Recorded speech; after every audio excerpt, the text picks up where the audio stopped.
साहित्यामुळे माणूस सुदृढ बनतो. प्रदीप पाटील, शिरढोण, तालुका शिरोळ. मानवी जीवनात साहित्याचे स्थान अत्यंत महत्त्वाचे असून माणूस घडण्यासाठी व समृद्ध होण्यासाठी साहित्याची नितांत आवश्यकता आहे. साहित्य काळाचे भान देते आणि त्यामुळे माणूस सुदृढ बनतो. नवसमाज निर्मितीसाठी वाचन संस्कृती रुजली पाहिजे.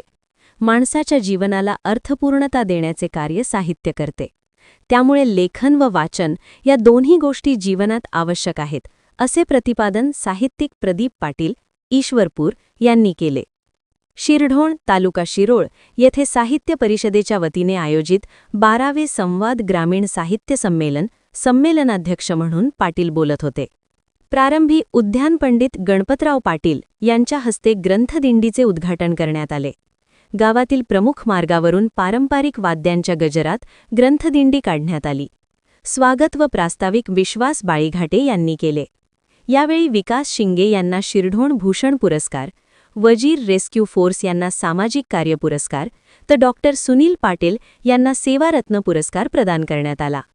कवी भारत सातपुते, मनोहर भोसले व रंगराव बन्ने यांना स्व पारिसा बाळीघाटे स्मृती साहित्य पुरस्काराने सन्मानित करण्यात आले.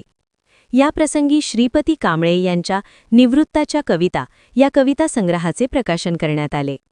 दुपारच्या सत्रात शांतीनाथ मांगले व मारुती मांगोर यांनी कथाकथन केले. कवी वसंत पाटील यांच्या अध्यक्षतेखाली कवी संमेलन झाले.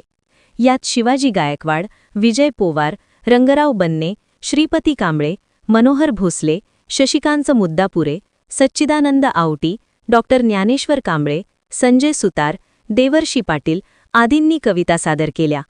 या साहित्य संमेलनास अविनाश पाटील, बाबूराव कोईक, दादासो चौगुले, ललिता जाधव, डॉक्टर कुमार पाटील, संजय मालगावे, विलास चौगुले, जगन्नाथ बिरोजे, संतोष सैसाले, लता काकडे, कमल बिरोजे यांच्यासह साहित्यप्रेमी मोठ्या संख्येने उपस्थित होते.